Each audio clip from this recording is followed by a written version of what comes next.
on? I got the mic on. We got the bright light going too, because it's nighttime. Jim's home from work now, and so we're going to do the tag questions for this week on January 11th. Came up with, no, they didn't come up with. Kim, a girl on her phone, and Mr. Smooth came up with the questions this week. Next week is Jen and Steve over at Embracing Chaos with Jen. They're going to come up with the questions next week. As you can see, Jimmy's not here. We have another Jim, though. Another Jim. The original. Well, not You're the not original. the original. Not the original. Just two away from the... Well, actually, I'm the third away from the original. He was very disappointed when Jimmy named David, not James the Fifth. Like he thinks it's royalty in the family or something. Well, yeah. But anyway, David is David James, so at least he's got the James in there. Close enough. Close enough. But anyway, Jimmy was diagnosed with COVID last week, and so we're staying clear of him. He's actually got came back with a negative test that he could go back to work, but he has to wear his mask all week. But I don't want him by me. I love him to death, but I shouldn't have said that with COVID. Love him to death. That doesn't sound good. Yeah.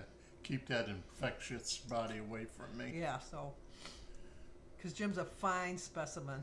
Well, I haven't had COVID. I don't know that I did, so we don't know. But anyway, like I said, Kim and Mr. Smooth came up with David, his name is David, came up with the questions this week. And so it's called Just in Case You're New Here tag. It's perfect. For me. You're not really new. People have seen you. Well, they've heard you a lot. But anyway, number one, do you have any pets? At the present time, no. No. Can you show them? No, because we don't have any. No, they're dead. Yeah. They're dust. Christy has the Literally. ashes. Christy has the ashes. We had a dog, Riley, and a cat, Minnie Moo, and we had to put them both down at the same time. And we had them cremated together because they did everything together. They were really good. The cat actually, when the dog Riley was sleeping, the cat would go up to Riley, and while the dog was sleeping, the cat would lick the dog's ears and face clean, like it was another cat. Yes, she was a good cat. Minnie Moo was a good cat. Christy didn't like Minnie Moo. Christy had a paper route, and the cat would follow her through the whole route because Christy had a walking route. She didn't have. It was just like she didn't ride her bike. She just walked in the neighborhood, and the cat would follow her. And she hated that. And people say, "Oh, how cute! The cat follows you," and she'd say, "I don't like the cat following me." But we had other pets. We had Donald. Was our very first cat. Was the only cat I liked. He was an all white cat, and he thought he was a dog. He would fetch. Yes, he was a good cat. And then we had Billy, kind of went a little wild. And then Jimmy had Axel. we had Axel, yes, which He had. I know what you're going to say. Can you say it on camera? Testicles, maybe, but Yeah, he had very large yes, testicles. I mean, large.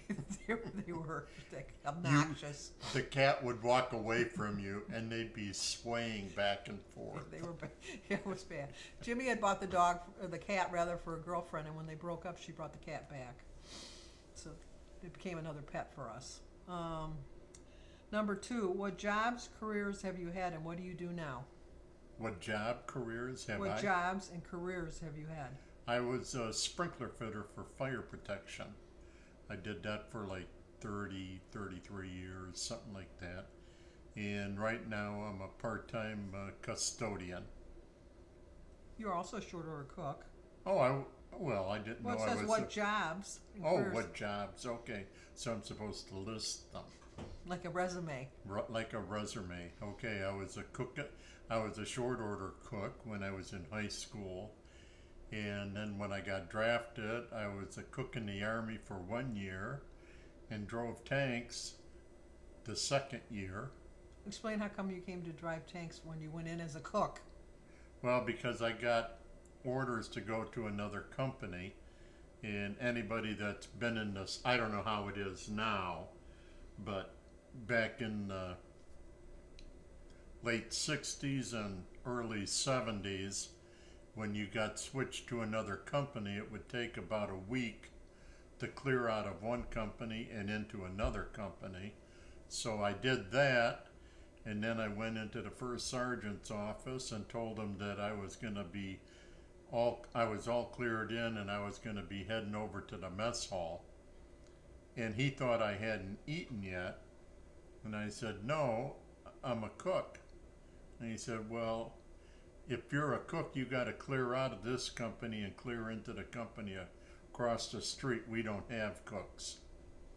So I asked him what they did. He said they drove tanks for officers to go to Vietnam. And I asked him if that was hard to do, and he said no. So I said, "Well, can I stay? My orders call for me to be here." He said, "Yeah, I don't care." So I just stayed there. And then I became, I worked, after I got out of the service, I worked a couple of years for ADT burglar alarm in the stock room. And then I got into the sprinkler fitters I was a waitress for an hour. 2.5 hours until they found out they called them waitresses back then, they didn't call them servers. Till they found out I wasn't old enough to serve liquor. And then I did work at a bookbinding company for maybe 3 or 4 weeks. Like when Jim was laid off, I would get a job just to kind of hold me over. And my sister-in-law worked there, and you had to sit on the line, and they gave you a stack of books, and so like you would put like your section of the book on the line. And the one time I had to use the restroom, and they told me I couldn't go. Because she was all bound up. Because they said you could have waited till the line was done, because there was no relief for me, and I just knew I had to go, so I just put my stuff down. But when I came back, I picked them up the wrong way, and so a lot of books went through in the couple minutes I was gone without that section. And then the other ones, I put them in upside down. And so that if you ever read a book and you're reading and you're on page 1, but then you go to the next or like 15, and you go to the next page and it's the upside down, I did that book. And then I worked at Ludington News for probably about 6 months, and I was in charge of filling the orders for the dirty bookstores, which was kind of an odd thing for me to do, but I did that. And then I worked at Montgomery Ward's. I worked my way up. I started as a cashier, and I ended up as a manager of the You ladies. didn't say Polas. Oh yeah, I forgot. I worked at the Pola's fruit market. I was a cashier. That was my 3rd job. First job was the waitress. Then I worked at Hudson's for Christmas season, and then which is Macy's now. And then I worked at Pola's Market, which was a fruit market. I worked up until 3 days before Jimmy was born. Then I worked at the bookbinding, and then I worked at Ludington News. Then I worked at Montgomery Ward's. I started as a cashier, and then worked my way up to the manager of the ladies department. Then I started in the mailroom at Cambridge. I had a bunch of different names, and I worked my way up there till I retired, and now I don't do anything. Jim retired in 2005, but now he's back working, which I think is a little bit too much of a coincidence, because I retired in 2013, and then Jim started working again in 2013. Well, actually, 2012. So it was kind of A coinkydink? I think it's too much of a coinkydink. Number 3, name something embarrassing that has happened to you. Something embarrassing that's happened to me. I don't get embarrassed about much.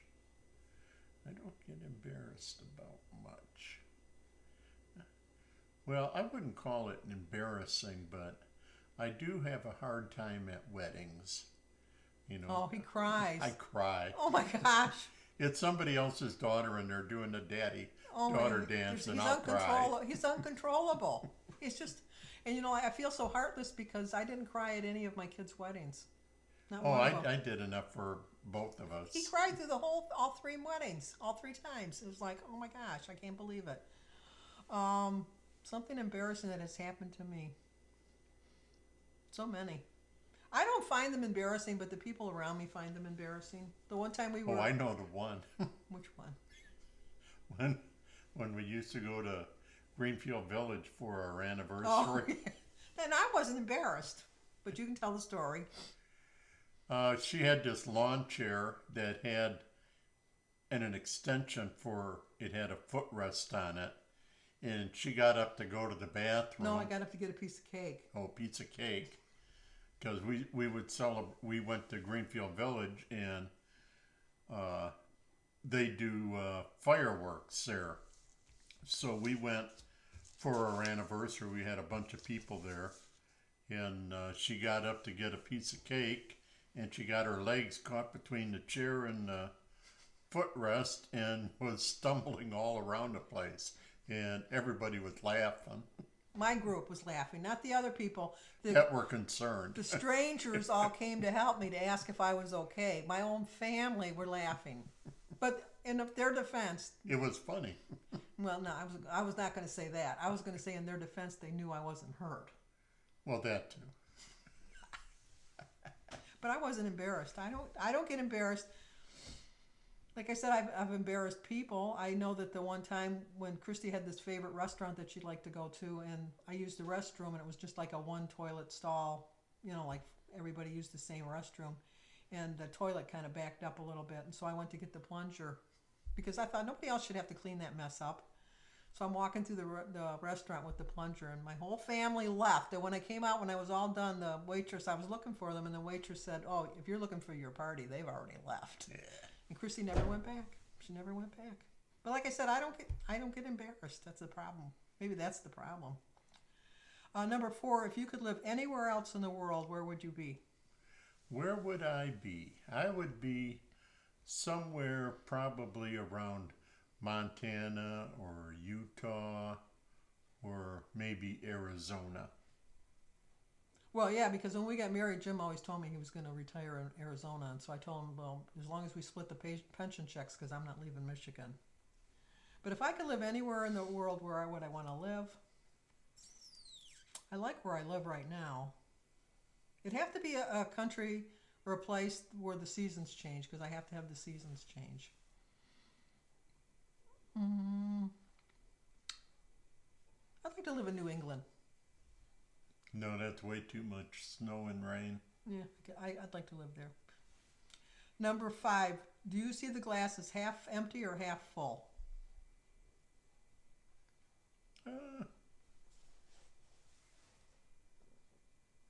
Probably half full. It doesn't really much matter to me. I always think of half full because I tell you that I always look at if there's something bad going on, you always got to look for the good. There's always good in something, so you can always find it somewhere. Sometimes you got to look a little bit harder than normal, but sometimes you can. Where were you raised and where do you live now? Well, I was born in Detroit, I was born in Mount Clemens, which is a suburb of Detroit. but now we live in Chesterfield. Yes. Basically, We New were raised, Baltimore. yeah, but I was raised in Detroit. We both lived in Detroit until 1987. Yeah, pretty much. So, pretty much our whole lives we lived in Detroit. Number 8, do you have any siblings and where do you fall in line? Well, right now, I rank number 1 as siblings because my brother died a couple years ago. He was the oldest, Tom. And so now I'm the oldest in our family, and then I got 2 sisters. Barb and Bertie. Barb is next, and then Bertie. I am the oldest of 6. It was me, then my brother Michael, then my sister Susan, who's passed, Susula, which I called her. Then my brother Patrick, but we called him Pat. He's passed. And then my sister Mary, and then my sister Denise. Number 9, did you attend college? And you didn't. I did. No, you didn't. I did. No, you didn't. Doesn't matter. Well, okay, what was your major and did you graduate? My major was welding, and I graduated. I went to Dearborn Community College. For And one course We had to take a welding course. that was only offered at the McCute Community College. Thus, I went to college. It was required by the apprenticeship that I was in for the sprinkler fitters. So if you go to a community college for a course, that's a course. I think it was like a 6-week course. It doesn't much matter. I went to I passed it. I went to a community college for 2 years, Macomb Community College. I didn't graduate. I didn't get I didn't major in anything, but I did graduate with an associate's degree. But I didn't go to a ceremony or anything like that. But I wanted to be a teacher. I wanted to teach, but I didn't. I didn't end up following with that. I met my man, and I had to stay with him. Yeah, she says I can ride this boat. Yeah, because we lived in the lavish, like look at all this luxury we live in. Exactly. Number 10, have you ever played sports, either team or individual? Well, bowling is about it. I played baseball, or softball. Softball. Softball, not baseball. I played softball. I was the pitcher and the shortstop. Played for what? Probably about 4 or 5 years. Yeah, at least that. You were good. I think I was pretty good. I love playing baseball. I was a really good. You and Mary were good. Denise and Sue. Oh, Sue was bad. They liked to play, but they sucked big time. But Denise wasn't as bad as Sue. It was close. I don't know. I would be like I was a right-handed batter, but I always hit right along the line in left field, because they always would think that I was going to hit more to the center. But I think I played pretty good, and I was a really good bowler too. I had a really good average. One year, I won the highest game and the highest series between the men and the women. Between the men and the women. And that was the year that the treasurer stole all of the money. Basically, yes. And so we got $10 for first place money. First place money, and I didn't get anything for having the highest score. I think my high game was 289, wasn't it? Or was it 278? It was either 278 or 289. Because I missed a key strike to get the 300, and then I ended up the series with it was an 825, something like that. It was a really good night for me. I made money that night, but not at the banquet. Not at the banquet. At the banquet, and then we had even they spent a ton of money on the banquet, which they should have just gave us not the money. had a banquet. They're just giving us the money. But see, I think they had already signed a contract and stuff. I think that was it. I don't know. And the treasurer didn't show up for anything. The treasurer was there until the last night of bowling, and then when we showed up at the bank, that was it, because he had already paid for the banquet. When we showed up at the banquet is when we found out that we weren't going to get any money. And and he wasn't there because he had left. Yeah, I guess the treasurer told the president, and then the president had the luxury of telling everybody that, hey, you ain't getting nothing. Never mind that you paid all that money. But, here's a picture of the gun I got for Jim not the gun, what is it called? A rifle. Rifle. That I got for Jim for Christmas. That's the rifle. So, anyway, not that you care, you probably didn't see my Christmas video, but anyway, thank you, Jim, for putting up with us again. Exactly. You hear him in the background all the time. Jimmy and I try to get him on, but he won't. Jimmy did try to do the video. Him and Samantha did all the answers on the video, but her phone wouldn't let her send the file to me, so I couldn't do it. So we're going to try to see if we can figure out a way that we can upload it, and she'll just have her own video up when I can see Jimmy. So it won't go up this week, but hopefully sometime in the future you'll see it. So thanks, Kim and David, for coming up with the questions. They're very interesting. On the comment in the description box below, I'm going to have a list of the questions if you want to play along or if you want to do the video. Also, a list of all the channels that generally do the tags on Tuesdays. And next week is Jen and Steve over at Embracing Chaos with Jen, so they'll do the questions then. So if you're new to the channel, please subscribe, leave a comment, hit the like button, and share it if you think somebody might like to see it. As always, stay safe. And I will talk to you guys on my daily vlog, or we'll see you back here next week, hopefully with Jimmy. Bye. Bye.